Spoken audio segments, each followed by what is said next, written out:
بسم اللہ الرحمن الرحیم۔ السلام علیکم۔ آج ہم کچھ ایسے بنیادی اصول بیان کریں گے جو شادی شدہ زندگی کو جنت بنا سکتے ہیں۔ روح کائنات میں جو سب سے پہلا رشتہ قائم کیا گیا وہ میاں بیوی کا تھا، اور روز قیامت میں جو سب سے آخری رشتہ ہوگا وہ بھی میاں بیوی کا ہوگا۔ دنیا میں سب سے افضل رشتے کو بھی میاں بیوی ہی ہے، اور سب سے نازک رشتہ بھی میاں بیوی کا ہے۔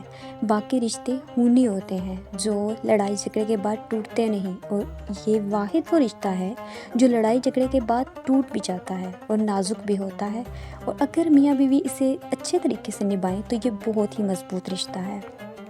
بہترین میاں بیوی کی سب سے بڑی حیثیت یہ ہے کہ وہ آپس میں اختلاف اور ناراضگی کے باوجود ایک دوسرے کا خیال اور فکر کرنا نہیں چھوڑتے۔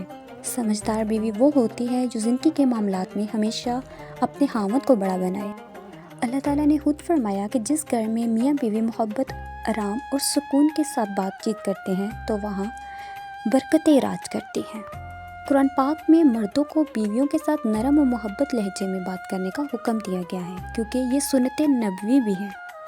عورت کے ذمے شوہر کے حقوق: نمبر 1، ہر جائز امر میں اس کی اطاعت و فرمانبرداری کریں۔ نمبر 2، شوہر کی مالی حیثیت سے زیادہ خرچ کا مطالبہ نہ کریں۔ نمبر 3، شوہر کو جس گھر میں آنا پسند نہیں ہے اسے اس کی اجازت کے بغیر نہ آنے دیں۔ نمبر 4، اس کی اجازت کے بغیر اس کے مال کو کسی کو نہ دینا۔ نمبر 5، اس کی اجازت کے بغیر نفل نماز نہ پڑھنا اور نفل روزہ نہ رکھنا۔ نمبر 6، شوہر کو غربت یا بدصورتی کی وجہ سے حقیر نہ سمجھنا۔ نمبر 7، اگر شوہر میں شریعت کے خلاف کوئی چیز دیکھے تو ادب سے منع کرے۔ اگر عورت چاہتی ہے کہ اس کا شوہر فرشتوں جیسا ہو تو پہلے گھر کو جنت بنایا جائے، کیونکہ فرشتے جہنم میں نہیں آتے۔ اور اگر مرد چاہتا ہے کہ اس کی بیوی حوروں جیسی ملے تو پہلے خود کو نیک انسان بنا دے، کیونکہ حوریں شیطان کو نہیں ملتی۔ اللہ کی عبادت کے بعد روح کو چین دینے والی اگر کوئی چیز ہے تو وہ میاں بیوی کی سچی محبت ہے۔